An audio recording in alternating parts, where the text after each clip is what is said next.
Let's go, girls. Welcome to Talk Wealthy to Me. I'm Michelle Taylor, founder of Women in Wealth. From breaking money myths to building wealth and achieving financial freedom, we're here to empower you to create your own path. Talk Wealthy. Now, join the conversation and let's change the way women think and feel about money. Okay, ready? Tracy Litt is the founder of the School of Becoming and a globally recognized thought leader in personal and spiritual development. Her work blends neuroscience, energetics, and identity evolution to help people create lasting change from the inside out. Tracy's story is extraordinary, not just because of what she teaches, but because of what she's lived. From being a single mother on food stamps to becoming a multi-seven-figure CEO, her journey is a testament to what's possible when identity shifts first. She's the creator of the Neuroidentity Evolution methodology, author of the international best-selling book Worthy Human, host of the School of Becoming podcast, and a TEDx speaker whose work has inspired people around the world. At the heart of everything Tracy does is a mission to create generational change, helping people transform within so the impact ripples far beyond them. Hi, everybody. Welcome back to Talk Wealthy to Me. I'm Michelle Taylor, your host, and the space looks a little bit different today. I'm actually on a one-day trip to see my very best friend in her podcast studio. So I am also very excited to welcome a friend and someone who has had a huge impact on me. And without further ado, Tracy, thank you for being with me today. Thank you for having me. I'm so excited to hang out. I think that what you do is so important as somebody who is in that grind and hustle and busyness of life. I heard you speak for the first time at a conference, and it was not even one-on-one, and it spoke to me and was life-changing. So I would love for you to tell everybody about your work. Okay, so such a big, beautiful question. I am the founder and the CEO of the School of Becoming. And what we do at the School of Becoming is help women shed the identity that got them to where they are so that they can become the identity that's going to sustain them through all of their next levels. So the School of Becoming is all about becoming. It's all about coming back to school to learn the shit that no one ever taught you that we needed to learn. How does our neurobiology work? How can we re-imprint our nervous systems? How do we elevate how we perceive ourselves, which is our identity, our worldviews, our belief structures, so that we can enjoy the success we're creating? How do we feel safe with the more, with the wealth, with the impact, with the influence? Because that's not a cognitive process and everyone over-intellectualizes. So a lot of our work is about pulling women out of living in their heads, because that's how we all ended up being, because we disassociated at some point, and bringing women back into their bodies. Because when a woman is in her body, she is in her power. So all of the work that we do is internal infrastructure work at the level of the nervous system, the body, the mind, the spirit, the soul, because when we're talking about impact and success and wealth and connection, it is all about who you be. It is all about how you are showing up and the identity that you're in, because you are the common denominator and you are the generator and you are the cause of the effect. And when you really go, oh, that's like a little annoying, you know, and then you're like, okay, but that's also the highest level of power and freedom, then shit gets really good. So much that I have to say about this, because it is so true. I know you work with women. Yeah. I work with women. And although we're in, different concentrations, the stories that we tell ourselves and how we get to where we are and then what's stopping us from getting to where we're going is an issue. So I think there's a lot of overlap. Successful women. I love something that you said on social that I heard, and it's, you can't wait until you're ready. We hear all the time about healing and doing the work that we think we need to do to set ourselves up for success. But that also delays us to getting to the success. And how what do you see that women, what's the common denominator of, is it fear? Is it just getting stuck in their own heads? Why do we do that? Why do we do that? So at its base level, because it's unfamiliar. So and the whole journey of next levels of success is making the familiar unfamiliar and the unfamiliar familiar. So why do we do that? Because we have a gross misunderstanding of fear. Why do we do that? Because we don't understand that our nervous system is the command center and that everything we desire happens at the speed of the safety that we can give ourselves, right? Why do we do that? Because typically we live in such stories and such limitation in our mind that we can't even transcend the limitation in the story to perceive and believe that we can experience fabulous generational changing wealth and phenomenal sex and peaceful motherhood and intimate relationships, right? So it's all about the decision to go back to what you were saying about ready. We tend to wait, like, I don't feel ready. You're never going to feel ready because ready is a decision, not a feeling, because you are wired for survival. And in entrepreneurship, that's a real bitch. Yeah. Because everything you need to do to get to where you want to go means playing in the unknown. But nobody reads that in the brochure, in the fine print that says, hello, would you like to choose a journey where you perpetually play in the unknown for the rest of your life? So we have to learn how to get really good at growing. We have to learn how to get really good at going, okay, so what she's saying is ready is a decision. And it's going to feel scary to make that decision before I, quote, feel ready. Because if you wait for the feeling, you'll be waiting forever. Yeah. And that's what postpones. So like success is like right there on the other side. But because you're not moving, it can't meet you. It'll forever be on the other side. Correct. And tying it back to building wealth, I've talked to so many women that'll say, when this thing happens, then I will leave my corporate career to start this vision I have, or having a baby. Oh, well, we just have to wait until we save a little bit more money, or we get this thing, and then we'll have a bit. You're never ready. You're never ready for any of it. Yeah. And you just have to jump. You do. And which side note, I've been listening to Jump by Van Halen recently again so much. And it's all about this, by the way. Like the actual lyrics is all about like leaping. It's phenomenal. It's phenomenal. I totally forgot what I was just going to say because I just talked about Van Halen. What did you just say to me? Being ready, jumping in. It's okay. It'll come back to me later. It's all good. Well, okay. So when we were at this conference, Yes. I remember, and you did a screaming exercise. Yeah. And that in and of itself, when you talk about feeling ready or, self-conscious, I think all of us, when you first said it, were like, are we going to really do this?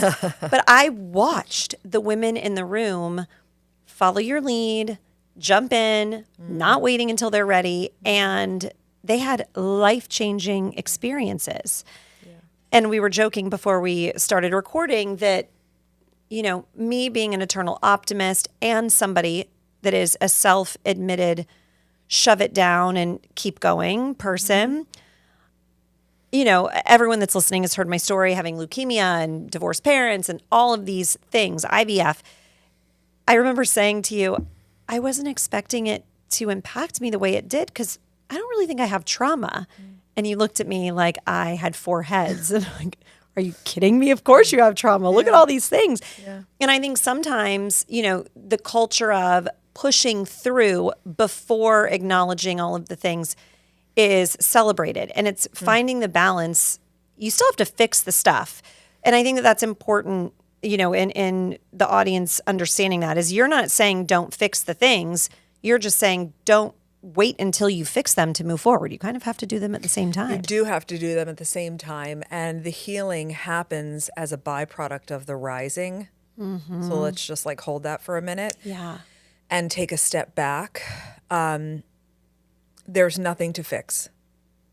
I need to bring this whole moment higher up in consciousness, okay? Because part of what I do, I'm a science and spirituality teacher, I'm an emotional healer, I teach consciousness. And the perception that there is something to fix, that there is a problem at hand, that there is anything broken is so flawed and such an issue in the personal growth and spiritual development space. And I am so not here for it.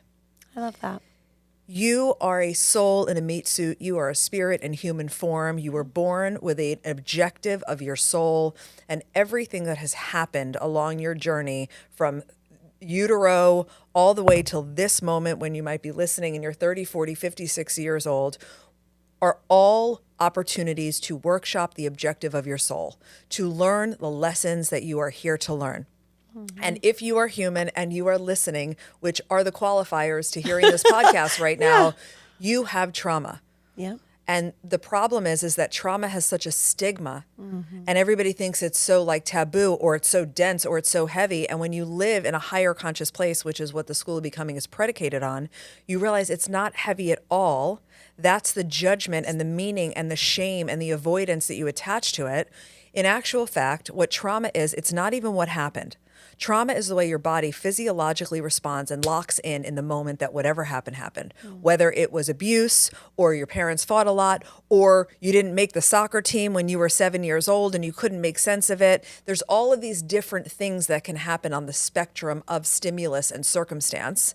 And we never even know which are the moments that are going to lock in. But what happens is the trauma is the physiological response of the body, and then it just locks in that moment. And that starts to make the imprint of your nervous system, and we never process that stress cycle.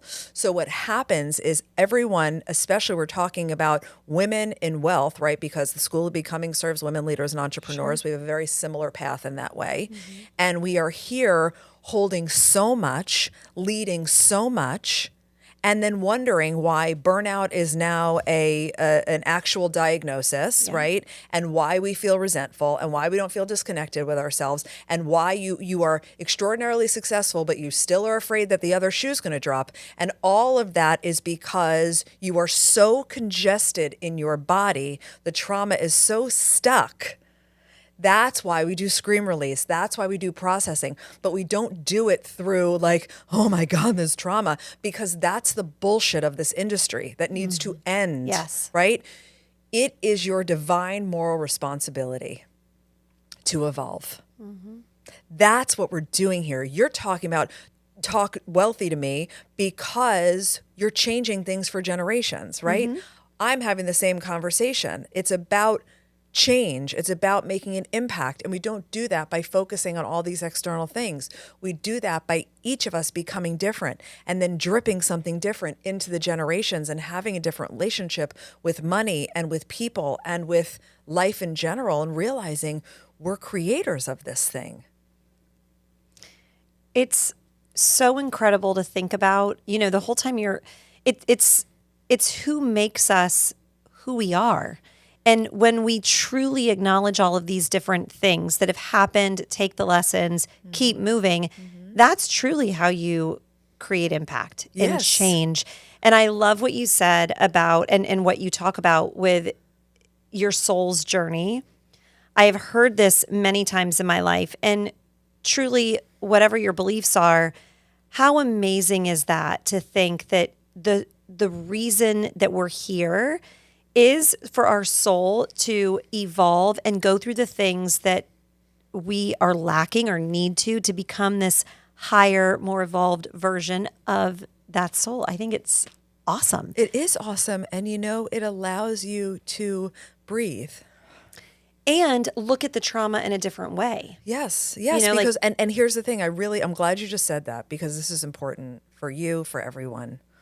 I don't even want you to look at the trauma. We need to stop thinking and analyzing. I don't even need to hear the story. It doesn't matter. You need to get into your body, and you need to feel, and you need to process, so that we can complete all of these stress cycles. Because what we tend to do is talk about it, look at it, intellectualize it. Let's understand where it comes from. And all of that achieves the goal of keeping you living from your neck up. So we never have to go back in the body, and we never even have to process it. But when we talk about wealth and mindset and elevating your level of mind and rewiring the brain, 80% of that change is a bottom-up process. 20% is a top-down process. So what I mean by that is if you're disconnected from your body and you are energetically and emotionally congested by all the shit that you have yet to allow yourself to process, then you'll never actually rewire anything. You'll never actually change your default thinking about wealth and money, because 80% of what you think is driven from the body to the mind. And I know.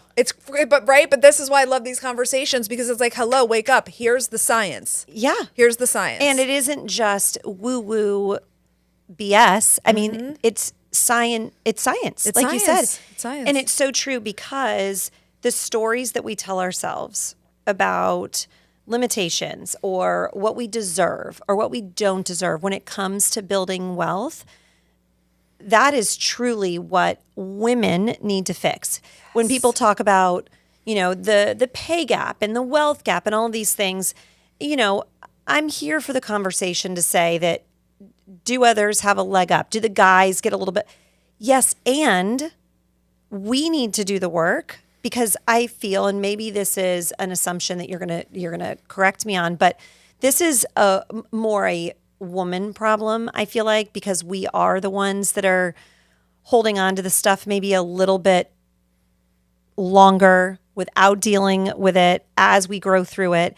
The guys are not as much. So I almost think we need to take ownership of doing the work, because we can't just say we're victims of circumstance. Correct. No, it doesn't work. I agree with what you're saying, and I'll add, it's a both and. It's a societal evolution opportunity, right? It's a cultural evolution opportunity, and it is 1,000% because I am a big teacher of radical personal responsibility and ownership.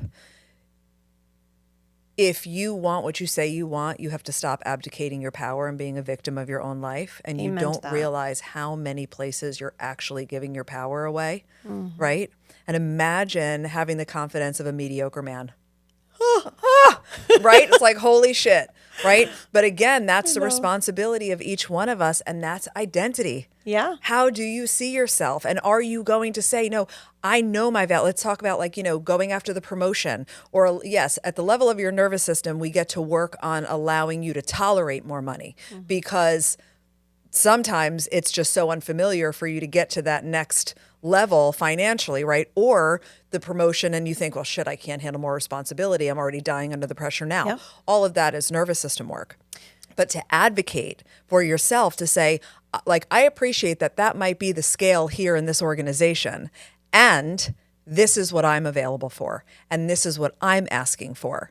You have the ability. I was a VP of HR for 12 years before I became who I am. I am very familiar with this conversation. When you are dealing with somebody who knows who they are, you're having a different conversation, and you are going to get a different outcome, even if it means working your way out of that company into the other company that values you and gives you what you want.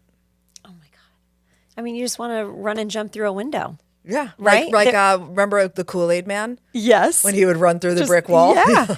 And it's so inspiring to hear you, because it does kind of give you a little sense of control, that you may otherwise think. You have all the control. All the control. That's the thing about it. And it's actually not control, because control is what you need to untether from, because the control is the illusion, but you have agency.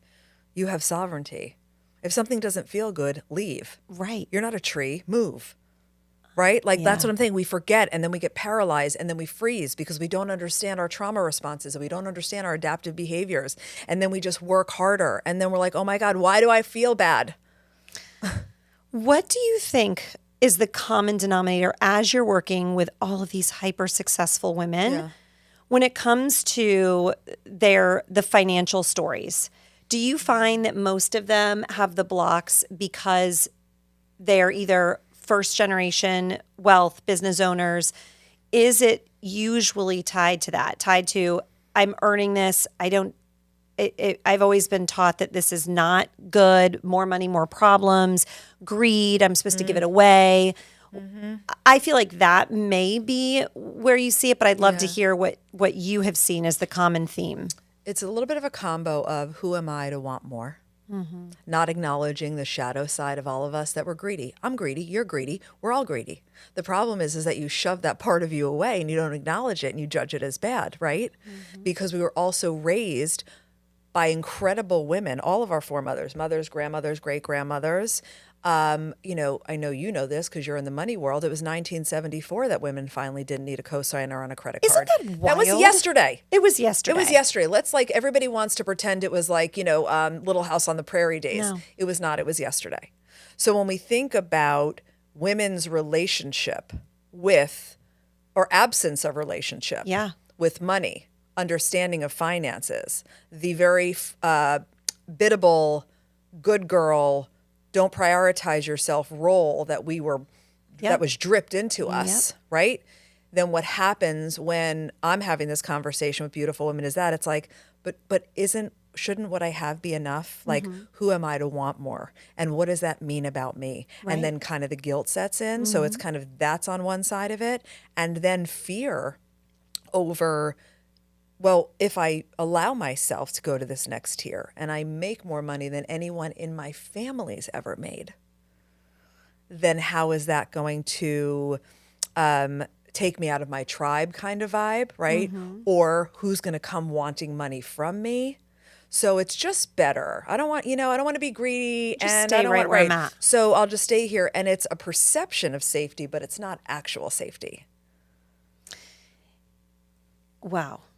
Yeah, because the stories and what we grow up with, even myself, I watched my mom say all the time, I had family members that were very successful, and she was proud of them and thought it was so great. But then it was always like, they could be helping more. There's so many people out there.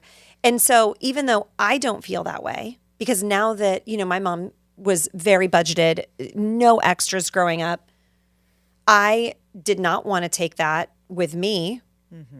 And I feel like I haven't, but at the same time, I do have this sense of obligation of, well, if there's more, then I have to give more. And as much as I love that and it brings me joy, I also recognize that that is somebody else's story around building wealth. And as much as I've tried not to bring it with me, I still do. And I think there's so much of that to unpack for all of us that we forget about. Yes, because you get to decide what your relationship with money is, right? And the best thing to do is to start to personify money, right? Like how you treat it, how you think about it, what are your emotions towards it, because you relate to everything, right? So you're relating to money. And I know that you also know that more money in the hands of women is phenomenal because from a research standpoint, women are phenomenal stewards of money. The philanthropy, the giving, the recirculation happens in such an incredible way. And that's naturally what you're going to do, right? We're going to give.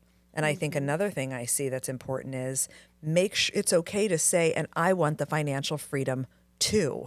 Right? Because the other thing I see is then an overage of, okay, we're making it, right? Like I have this beautiful client I'm thinking of right now, right? Her company's generating $100 million a year, okay? And what we're working on is enjoy it for you because there's so much. I'm getting it and I'm giving it out. I'm getting it and I'm giving it out because of that feeling right, of the obligation. Culture she comes from and the lineage of, okay, I can be the one generating it, but who am I to have financial freedom? Who am I to have a housekeeper and someone to pick up my kids and someone to follow me around and help me do? Who are you not to? Well, and I think when you have those things, when you hire help to allow you to go build the big, beautiful life, then there are pieces of you that can be magnified by other people's money and success stories that tell you, well, if you're not wanting to be home to take the kids, to pick up the kids, to do the Pinterest mom stuff, to clean your house, then are you really being the best mom you can be? And it goes back to that's their version of what they believe, but it's okay to find people to help you do the things so you can go build the thing that matters to you. Yes, and so many things coming through. Number one, it's imperative because you need to become a better receiver, right? Asking for help. Think about how unfamiliar it is for women at every level to actually ask for help and allow support versus spinning another 17 plates while they're already spinning 37 on their other 2 feet and their other hand, right? And that closes you off from more, because when you don't allow yourself to become a phenomenal receiver, meaning ask for help, allow the help, the support, right? Then what you're actually saying to the thing that's co-creating with you, I believe in the universe, but you can say universe, God, Jesus, source, greater intelligence, whatever your jam is, you're basically saying, no, I'm good. I don't need any more. Right? Don't help me. Because if you're not helping yourself and you're not your own advocate of getting your needs met and allowing yourself to receive, then that's what you're communicating to the world. And our ability to be receptive is directly connected to our energy and how available we will be for more money, right? Money's just one symptom, so to speak, one variable.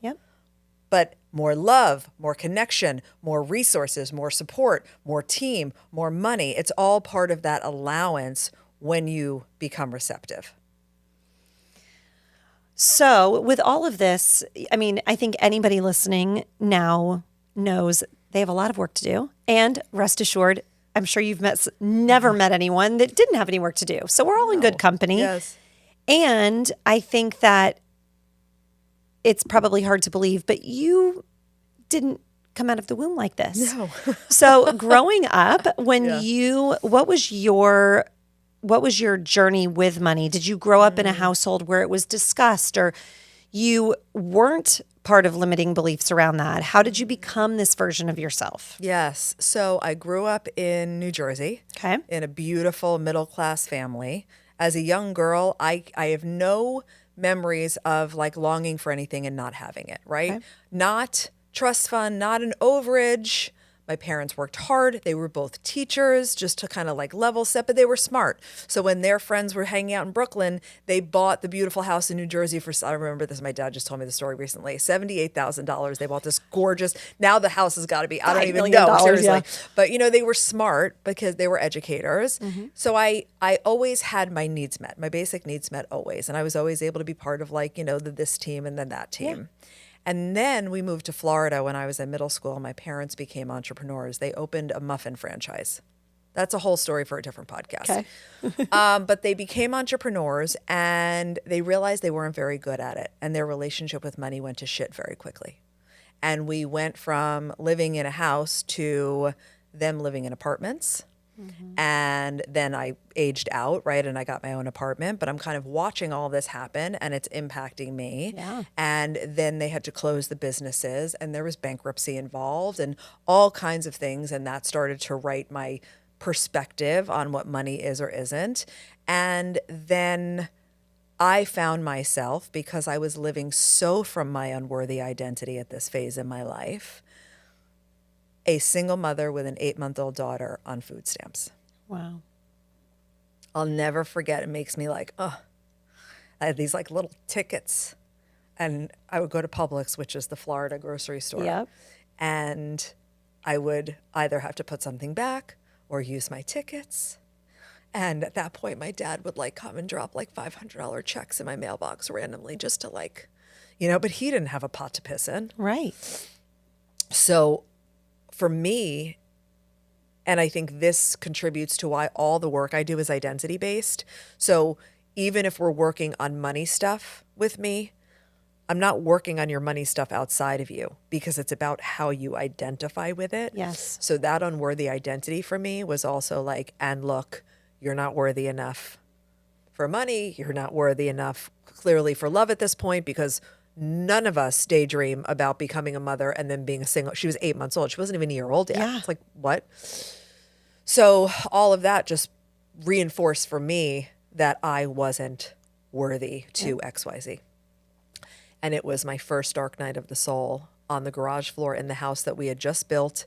Like my daughter was due and the house was due to be done a week apart, like, right? And I'm in that house, he's gone, and I'm in the house and she's crying and I'm in one of those new mom moments where I'm like, Yep. I can't, I already shut the monitor off. I can still hear her. I go out to the garage. I shut the door. I fall to the floor in the garage. It was like a movie, and I'm just hysterical, like dry heaving, crying my face off. And I'll never forget silence like this. Because after you have that kind of catharsis, there is a deep level of silence where you can hear things you couldn't hear before. And that's the first time that I had an experience with my higher self at all, that conceptually, like I sensed her, and it was like she literally said, get up. Like, you need to create a different life for that little girl in there. You're on this floor because you've seen this movie, and you need to become different, or you know how this is going to go. And to me, that was like her coming in and saying, it's time to let me lead, right? Because that's the essence that I got from it. It wasn't an actual voice. It was more of a knowing. Mm-hmm. And when you're in your body, you're experiencing life very differently. And that was it. And I got up from the floor and I was like, okay, I'm going to let you lead. Like, where do I go now? And then I started to shift things because I started to shift who I was being. And I started interviewing, and I scored an epic recruitment job, and I did the work, and I was driving, and I was doing all the things I needed to do, but I was becoming that version of myself. And I started asking myself, well, what would she do in this moment? And that's now part of our IP. It's part of the work we do, right? Because the current identity that you're in, just like the current identity that I was in, is only going to create iterations of the same. You have to become different to experience different. And some of that different is the unbecoming of remembering the truth of what you are and who you are before all the shit of life happened all over you. Yep. And the creation of the woman you know you need to become to live in the massive limitlessness of what's available to you. So we don't focus on the vision board and the external. We focus on who's the woman in that vision, and how does she stand, and how does she walk, and how does she speak, and what does she believe, and how does she navigate life, and what does she think, and you let her lead. I was going to say, and then how the hell do you become her? You know? Let her lead. And I love that you just said that, because I have a very good friend that was on the show, and she said something to me that her husband said to her, and now it has become like a daily thought and mantra for myself. And it is that the only two people that you need to worry about impressing are the 8-year-old version of yourself and the 80-year-old version of yourself. Yep. And it is so true. Yeah. You know, that 80-year-old woman, give her a story to tell that will knock your up and coming generations off their feet. Yeah. How do we get there? What does she do? What would she tell you to do right now? And when you start thinking about that, I feel like it does change everything. So now you have a daughter. I do. I have 3 actually. My oldest and my youngest are not mine biologically. My husband and I got married 15 years ago today. Oh, it's our happy anniversary. Thank you. And he came with Maddie and Zoe. They're 3 and 6, and I came with Taylor. She's 5. Okay. So now we have all 3 of them. So doing all this work, what did you do differently or specifically and intentionally with them to ensure that the money conversations, what they were exposed to, was going to give them a different experience than one that you may have had, and empower them to listen to that higher version of themselves? Yeah. So it's all in who I be, and I'll give you a more specific answer, but I really want moms to hear this. You can't want one thing for your child, but then not act in accordance to that thing. Right? So if you want your child to be empowered and have a phenomenal relationship with money and great connections with people, but then there you are being catty and gossipy and talking shit, like it's not a match. No. Okay? So anytime you want something for your kid, you better be working on it for yourself, or don't even try to help your kid, because you're putting them back into an environment where they are absorbing you. Yeah. You are the model. Sponges. And their nervous system is co-regulating to your nervous system. So it's really, and it's not even what you say. The nervous system functions neuroceptively, which means it's under our conscious awareness. There's a reason why that room of women where we met felt safe enough to scream their faces off at an entrepreneurial conference, right? Yeah. The session before me was like money, XYZ investing. It was like, you know what I mean? It was my session right before. Was you. it yours? Yeah. That was amazing, right? So the reason is because your nervous system sends safety in my nervous system because I am what I do in the world, right? So it's important for us as moms. You can say lots of words, but it doesn't matter because the kids don't even know that they're nervous at the neuroception level it's happening. So it's important to check in with your relationship with money and how, right? Like, are you being like, no, we can't afford that, or you're putting something back? They're paying attention and they're sensing it and they're watching it. So I let my abundant self lead, right? So specifically with Taylor, you know, she picked up everything of mine financially because she watched me. Yep. Mom does black Ubers. Mom flies first class. Mom has assistants. Mom does all of these things. So her relationship is, I can do it. I can create it. I'm capable. She knows she's responsible, but she's the creator of it, right? We don't do frugality. We don't do lack. We don't do scarcity. We do discernment. And I want to say this because I know there's someone thinking right now, like, but how do you know like what's responsible and what's not, right? It's abundance also grows because you discern what you're spending your time and money on, right? So for me, I value first class. I don't care about Louboutins. I value, an Uber XL because I want to feel a certain way when I'm going places. I don't care what purse I carry, right? Everybody has a different value system. Yeah. So also allow yourself to be in your truth. But it's really what it means to not subscribe to the lack and scarcity and be that and show that in who you be. And then on a deeper level, doing this gorgeous work with money so that you are mirroring something different onto them. And now, with who they have become, I'm sure that you see it and you think, okay, I did it. Oh, yeah. I mean, and I want to say something that's important because before we were talking about, being a mom in the way that we were raised to be moms and focusing on our kids and doing all of those things. If that's your jam, then that's your truth. And I want you to do that. And if you're listening to this conversation and you're like, oh my God, I think that might have given me permission. I just want you to know that it's who you be and that we have an opportunity to shift the paradigm of motherhood out of this need to be everything for your child. You know, I never made dinner. Like we had a magnet on the fridge that literally said, if you wait long enough, they'll all eat cereal for dinner.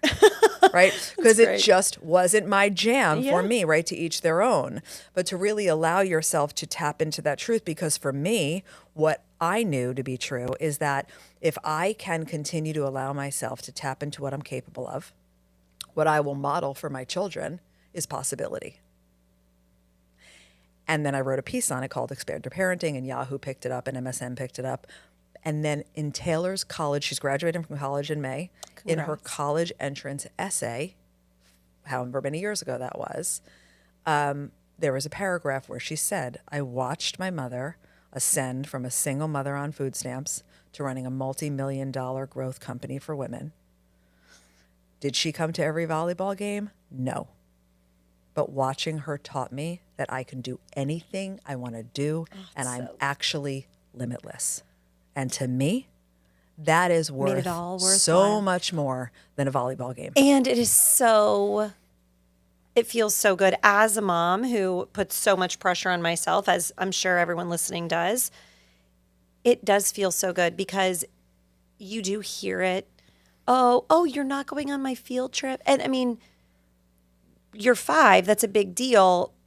But when you get older and you understand the sacrifices that are made to give you this big thing will all make sense. Yes. And be in your truth, right? So if you are genuinely like, I love field trips and I want to be the classroom mom, get it, girl. I love that for you. And if you're like, I just want to write a check and donate to the classroom, love that for you. Be in your truth and don't judge anyone else's truth. Well, and it feels so inauthentic and you are torturing yourself. I am that second version. Yeah. Where when my kids went into school, it was, my son, his kindergarten year was 2020, like right after COVID. And obviously being in Florida, he was in person. But I felt like, okay, I have to be the room mom. I have to be at the PTO meetings. So I was starting my day late. And then I was feeling guilty about starting my day late. And it's like, I don't want to be in those freaking PTO meetings. I really don't. Tell me what to donate. What does the classroom need? Yes. You need this? Here we go. Do I want to come and sit at the table for 15 minutes and count Cheerios? Absolutely not. Yeah. Love that you do. Yes. So glad that you do. Yes. But yeah, it's not me. And what's interesting about this is because truly one is not right or wrong, or No, one is 'cause we not need better than both. the other. Yes. And if this point in the conversation, I want to give someone a gift. If this point in the conversation is triggering you and you're noticing judgment about the woman who wants to donate, then you have money work to do. Because that's about the money part of it, right? That's every time we hear something and we get the gift of the trigger, which is like that, and then you start to spin off in some thought process. That's the opportunity to be like, hold on. This is a moment that Tracy was talking about where I'm in my human experience, I'm being given something to workshop something. If I'm experiencing that visceral trigger, then that's like a stop, drop, and roll moment. What's in here for me? What pissed me off about that? Why am I mad that Michelle and Tracy want to donate to classrooms? Or why am I, whatever that is? Yeah. I just want to give you a gift because we bypass those moments, right? And we just think, all right, whatever, I was annoyed, and then you let it go. But that was a missed opportunity to expand and heal some shit. And that's what it's all about. Yes. Healing the shit. Correct. So you can become this Correct. awesome person. Yes. So as we're wrapping this up, Yeah. a couple of things. One, what is the one thing that you would say to the 20-year-old Tracy about being an entrepreneur or about building your wealth or version of success? What is one thing that you had a mistake or a wrong move that maybe one thing you say will resonate with someone out there? You've always been worthy and whole. Everything else was the lie. And you don't have to pay for everybody to feel like you belong. Because I used to do that a lot when I was in my early 20s, like pick up the bill and then create debt for myself because it's all connected to the Sure. unworthiness, right? Like, Yeah. get like 20 people at a table. Oh, I've got it. Like, what? But it was because I didn't feel worthy enough, so I was compensating to try to get the validation outside of myself. And then running up a $20,000 credit card bill and having to go to my grandmother and be like, can you help get me out of this? And she's not like she gave me the money. She just walked me through. This is how This we is how we're unpack gonna it. do it. Wow. It's funny when you say that. I've done a lot of, reflection because, creating the impact and doing the things, that's something that's very important to me. And that did shift my approach to building wealth is when I realized it's okay to want to go and do all of these things because of the impact that I want to provide. And in that, I sort of discovered that although I was surrounded by really amazing women, my mom, my grandmothers, my aunts that are like mothers, great friends, I feel like part of this journey that I've been on with Women in Wealth and Talk Wealthy to Me, all of the things, consulting, is because I am relentlessly trying to become the woman that I needed growing up that I didn't see. And that's also, it's very freeing and empowering and also, a negative money story. It can be.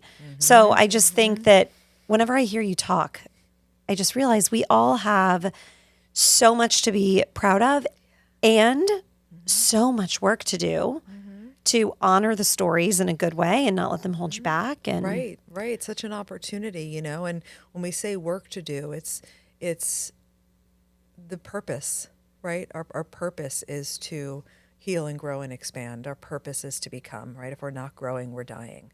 So it's not work from the lens of like, we have so much work to do on myself because I need to fix this or that. It's simply like, I've been given the gift of life, therefore I get to evolve while I'm doing it. yeah, and I think that it comes back to work to do to understand the journey. Yes. I've talked about this on the podcast so many times, but for me growing up, my dad was an entrepreneur and successful, and money was fun and not always managed in the best way when he was starting out. My mom, on the other hand, was, like I said, hyper focused on it. But that's who I was with every single day after they got divorced. And I remember being 8 or 9 and starting to go to friends' houses and play dates. And now as an adult sitting here, it's very important to me to honor this one thing. And that was when I went to a friend's house and they had a refrigerator in the garage that was stocked full of extras. That to me was so impressive. And now I don't drink sodas or anything like that, but you bet your ass when you come to our house, there's a fridge in the garage that's stocked with Cokes and Sprites and all the things. And realizing and recognizing, why am I doing this? What am I serving to that young version of myself that is validating? Why is it important? I mean, there's just so much. So I think that is what I want everyone listening to take away is unpack the stories and the things that you're bringing with you and figure out the why and the understanding, not to fix it, but to honor the parts you want to honor, to keep growing and teaching and evolving, to write this story of success for your 80-year-old. Yes, exactly. And also when you do those things, you're integrating those past parts of yourself, right? Because what happens is we tend to forget those past parts and we leave them back there. And they really just need you to go back, right? Share the truth. Make sure that there's validation from you to you, that old past version of yourself. And then integrate that version into the vessel and the woman that you are right now so that you can become all of those versions. It's like you right now are the vessel, the physical form in between all of the younger versions and all of the versions that we have yet to see in this lived experience. That's why it's so important that you know how to run this ship and that you know how to direct it. Instead of being a victim of it, you go, hold on, I'm the director of this entire show, right? Yeah. That's what makes you being in full ownership and in full sovereignty so important, because when you need to go back and grab 4-year-old you and make sure that she knows it's not her fault that her parents were fighting about money and money isn't bad, because that's the decision that her all subconscious mind made at that moment, and it's interfering with her now 42-year-old ability to scale the company to 6 million instead of 1, or whatever the case might be. And then it's like Russian nesting dolls. You remember those? Yeah, It's like that, and then it's just Yep. Hi, and then we keep creating. So for anybody listening, for everybody listening, how do they follow along with you? How do they work with you? Where do we find you? So the best place to find me is theschoolofbecoming.com. Okay. And on Instagram at the Tracy Litt. And the true best thing you can do for yourself, if any part of this conversation was like, whether it's good or whatever, get the choice method. It's on our website. It is available all the time. It will literally show you how to start to notice some of these patterns, how to re-imprint your nervous system. I take you on a visualization journey to your 90-year-old self so you can learn what she would do and what she's seen, how to ask what she would do in those moments, and then actually choose as her, right? To actually let her lead. That's what the choice method does. And you learn it in an hour. It is one of the greatest things I've ever created in my life, for sure. Wow. Well, I'm a huge fan. Thank you. I hope that you'll come back again, because I want to hear the story about your parents being entrepreneurs and all of those things. Thank you so much for spending some time with us today. And to all of the listeners, as always, thank you so much for continuing to do the work, tuning in, and let's continue to change the way women think and feel about money together.